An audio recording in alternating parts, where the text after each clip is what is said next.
다각형의 둘레와 넓이 6번째 시간입니다. 이번 시간에는 평행사변형의 넓이에 대해서 알아보도록 하겠습니다. 자, 평행사변형이란 우리가 이렇게 생긴 모양 또는 이렇게 생긴 모양을 평행사변형이다 하고 배웠습니다. 평행사변형은 두 쌍의 변이 평행하는 사각형이다 라고 이해하면 되는데요. 이렇게 평행하고 이렇게 평행하는 사각형, 이렇게 평행하고 이렇게 평행하는 사각형을 평행사변형이라고 합니다. 그러면 그 평행사변형의 구성 요소, 즉 우리가 알고 있어야 되는 길이 정도는 알아볼 건데요. 자, 여기서 평행하는 선 중에 한 변을 딱 기준으로 잡고 그 선을 뭐라고 부르냐면 밑변이라고 부를 겁니다. 그러면 밑변이 이 평행하는 선, 맞은편에 있던 평행하는 선도 똑같이 밑변이라고 해요. 그러면 그 두 밑변 사이의 거리, 즉 여기서 수직으로 내린 이 선을 뭐라고 부른다? 높이라고 부릅니다. 그래서 평행하는 두 변을 밑변이라 하는데 선생님 저는요 여기를 밑변으로 잡고 싶은데요. 그게 옆에 설명에 있죠. 이렇게 밑변을 잡아도 괜찮습니다.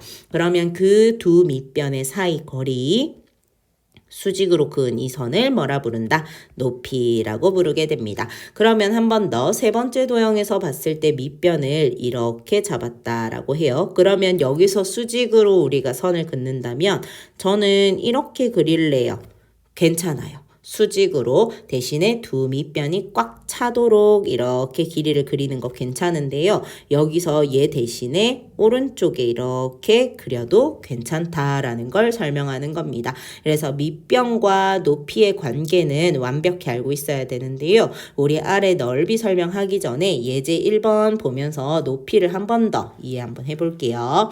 자, 1번 문제 보니까요. 높이를 표시해보라 라고 했어요. 높이는 어떻게 이해하면 좋다고요? 두 밑변 사이의 거리입니다. 그러면 밑변과 밑변 사이의 거리는 어떻게? 수직으로 그어 주어야 된다인데요. 밑변을 한번 체크해 볼게요. 문제에서 얘가 밑변으로 딱 나왔어요. 그러면 맞은편에 있는 평행하는 선 얘도 밑변이 된다는 거죠.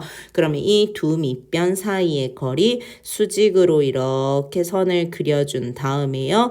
얘가 이렇게 표시를 해주면 높이가 된다는 거죠. 이해되실까요? 한 번 더 진하게 그려볼게요. 밑변이 있다라고 했을 때 이렇게 두 밑변 사이에 이렇게 수직으로 그려서요. 수직 표시까지. 선생님은 자 없이 그렸는데 우리 친구들은 자를 확실히 대서 높이가 무엇인지 알고 있으면 좋을 것 같아요. 자, 한 번 더 연습해 볼게요. 밑변이 이렇게 제시가 됐어요. 그럼 평행하고 있는 선 여기도 밑변이라는 걸 알 수 있죠. 그러면 이 두 밑변 사이에 수직으로 내리는 선, 이렇게 수직으로 내리는 선, 여기에 수직 표시 반드시 해주어야 됩니다. 저는 좀 특이하게 하고 싶어요. 그렇다면 밑변을 조금 더 연장을 이렇게 해준 다음에 이 똑같이 톡톡톡톡 찍은 이 선에다가도 수직으로 그릴 수 있어요. 그래서 이렇게 수직으로 선을 내려서 표시해 주는 것도 높이입니다. 여기 빨간색으로 표시한 이 선과 그 다음에 여기에 있는 선의 길이가 똑같습니다. 두 밑변 사이의 거리를 뭐라고 얘기를 한다고요? 높이라고 얘기를 합니다. 그래서 얘 그려도 괜찮고요. 이 선 그려도 괜찮고요. 그 다음에 여기에 선에도 높이라고 표시를 꼭 해줍시다. 그래서 밑변과 높이의 사이의 관계는 무슨 관계다? 수직 관계다 라고 이해하시면 좋겠습니다. 자, 그러면 이 밑변과 높이에 대해서 왜 자세히 배웠냐면요. 평행사변형의 넓이를 쉽게 구하기 위해서입니다. 다시 위로 올라가서 넓이 한 번 더 확인해 봅시다. 평행사변형의 넓이를 구하려고 했어요. 아래에 이렇게 평행사변형이 있었단 말이죠. 자, 근데 이 상태에서 높이에 해당되는 빨간색 선을 기준으로 이렇게 잘라봤어요. 그럼 잘랐을 때 오른쪽에 있는 이 조그만한 삼각형을 좀 옮겨 볼게요. 그래서 이렇게 옮겨 보니까요. 여기 빈 공간에 쏙 들어갈 것 같잖아요. 그죠? 그래서 원래 평행사변형에서 이렇게 생긴 모양에서 높이 계산하는 높이의 선으로 기준으로 이렇게 잘라가지고 여기에 있는 작은 삼각형을 옮겨서 무슨 모양을 만들었다? 직사각형 모양을 만들었어요. 근데 우리 직사각형 넓이 앞에서 배웠죠. 직사각형의 넓이는 가로 곱하기 세로였어요. 근데 이 가로의 길이가요. 평행사변형 입장에서 보기엔 이 가로가 무슨 길이와 같다? 밑변의 길이와 같다 이고요. 세로라고 나타낸 이 빨간색 길이는 뭐라고 했나요? 높이라고 했어요. 그래서 평행사변형의 넓이는 밑변 곱하기 높이와 같습니다. 조금 설명이 어려울까요? 그럼 우리 아래 평행사변형 넓이로 다시 한번 볼게요.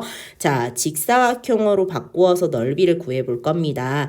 빨간색 선을 기준으로 이렇게 잘라봤어요. 오른쪽에 있는 이 삼각형을 여기 있는 빈 공간으로 옮겨봤더니 이렇게 쏙 들어갔어요. 그죠? 그래서 무슨 모양이 만들어졌다?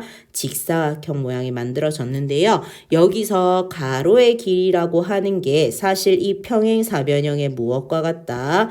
밑변의 길이와 같습니다. 그 다음에 높이라고 하는 건 이 평행사변형의 이 빨간색 선과 같죠. 그래서 얘가 높이 또는 이 직사각형의 세로라고 볼 수가 있겠죠. 그래서 평행사변형의 넓이는 밑변의 길이 곱하기 높이로 이해해도 괜찮다인 거예요. 그러면 밑변의 길이는 1cm인 게 5개가 있기 때문에 5cm, 높이는 1cm인 게 3개 있기 때문에 3cm. 따라서 직사각형의 넓이와 같으니까 15제곱센티미터로 넓이를 구할 수 있다라고 이해하면 되겠습니다.